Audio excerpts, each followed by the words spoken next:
సంపద సృష్టిస్తానని చెప్పావు, పోలీసులను మాత్రం ఫుల్గా వాడుకుంటున్నావు. దానికి దీనికి లేదు. మీరు బ్యాటరీ సైకిల్ వేసుకుని నారా చంద్రబాబు నాయుడు గారు, హోంమంత్రి గారు ఇద్దరు బ్యాటరీ సైకిల్ వేసుకుని వెళ్తారు. బ్యాటరీ సైకిల్ అంటే అది మనం తొక్కక్కర్లా, స్టైల్గా మాత్రం ఊరికే కాళ్ళు కదుపుతూ ఉంటే అది వెళ్ళిపోతూ ఉంటుంది. చూసేవాడికి మాత్రం వీళ్ళు తొక్కేస్తున్నారు, ఎమతొక్కుడు తొక్కుతున్నారు అనుకుంటారు. ఆ బ్యాటరీ సైకిల్ చుట్టూ మొత్తం సైకిళ్ళు వేసుకుని తొక్కేది ఎవడా అంటే పోలీసులు, చుట్టూ పోలీసులే. ఆవిడకు 12 సైకిళ్ళు పోలీసులు, ఇతనికి ఒక 50 సైకిళ్ళు పోలీసులు, మొత్తం పోలీసులు. మీరు సైకిల్ మీద షూటింగ్ చేసుకుంటా కూడా ఈ పోలీసులు కావాలి, కానీ వాళ్ళకి ఇవ్వాల్సిన నిమిత్తం వాళ్ళకి ఇవ్వరు. ట్రావెల్ అలవెన్స్ టీఏలు 2024 నుంచి మీరు ప్రమాణ స్వీకారం చేసిన దగ్గర నుంచి ఇవాళ దాకా టీఏ నయా పైసా పోలీసులకు ఇచ్చారు ఎవరికన్నా?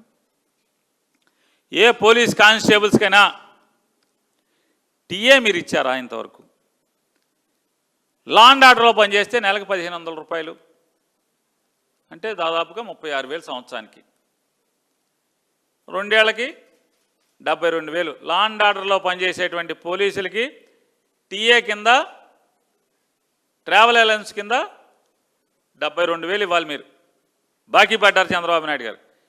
నిరుద్యోగం చదువుకుని ఉద్యోగం ఇప్పించలేని పిల్లలకి నెల 3,000 బాకీ, 1,500 రూపాయలు 18 ఏళ్ళు నిండిన ప్రతి ఆడపిల్లకి నెలకు 1,500 బాకీ.